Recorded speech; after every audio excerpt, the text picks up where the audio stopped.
Hi, my reading buddies! Welcome to another episode of Smoonie by Rumi. Today we're going to read Commotion.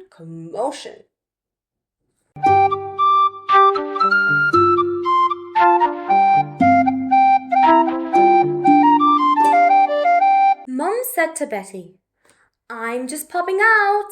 Please stay indoors. There's a dragon about.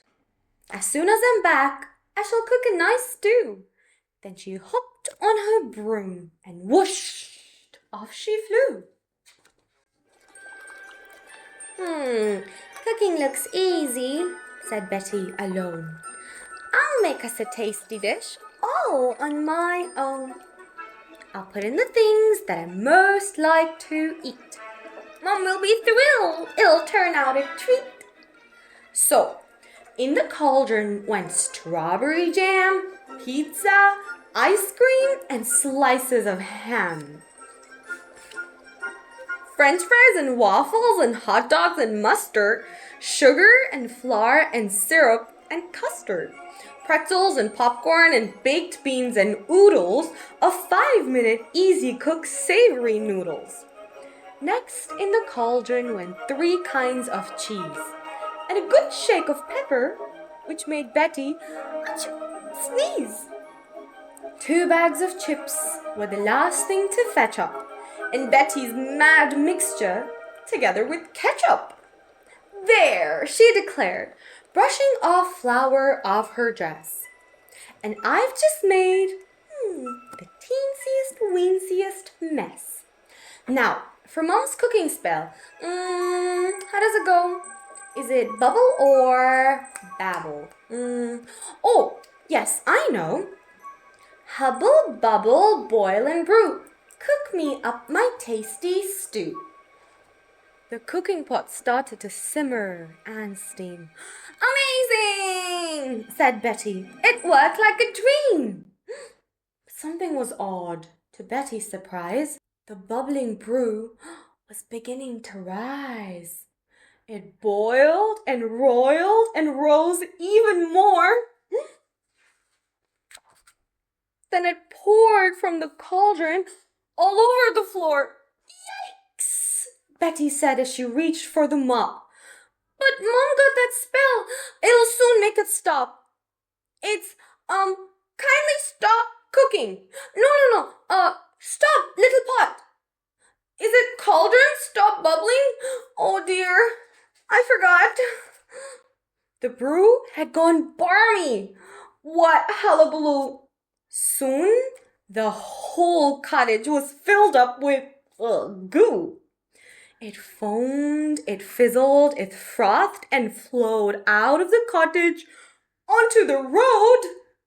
Betty yelled, "Yikes!" as she fled with the cat, holding on tight to the brim of her hat. They flew up a tree, and when they looked down, Betty's mad mixture was flooding the town. Then Betty saw Mom coming back from the shop. "It's the cauldron," cried Betty. "I can't make it stop." Mama waved her wand with a swoosh and a whoop and said the right spell at the river of gloop. "Cauldron, no more boil and bubble. Thank you kindly for your trouble."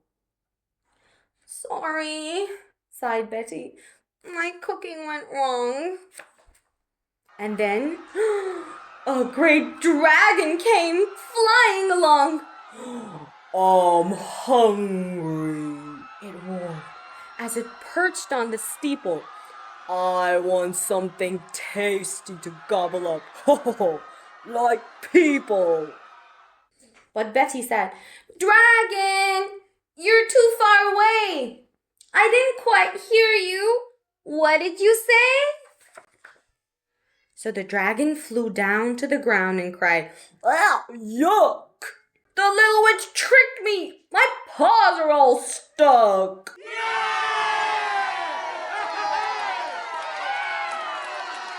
"But that's not a problem. I'll eat myself free." It chewed the gloop and chuckled with glee.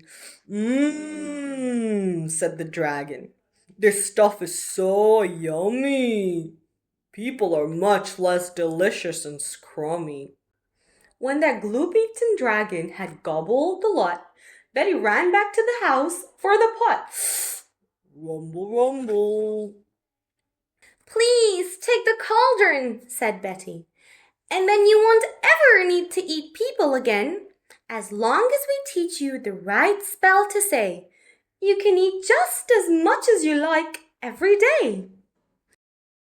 You saved the whole town, clever Betty, smiled Mum, as the dragon flew home with a nice full-up tum. The townfolk were pleased. It all had ended well. Mum cleared the rest of the mess with a spell. And now, Betty dearest, I fancy some stew. I think we should make it together, don't you? The end. Do you think you can put all the food that you like in a pot and then eat it? You think it'll taste yummy? I don't think so. Thank you so much for reading this yucky gucky book with me, and I will see you next time. Goodbye.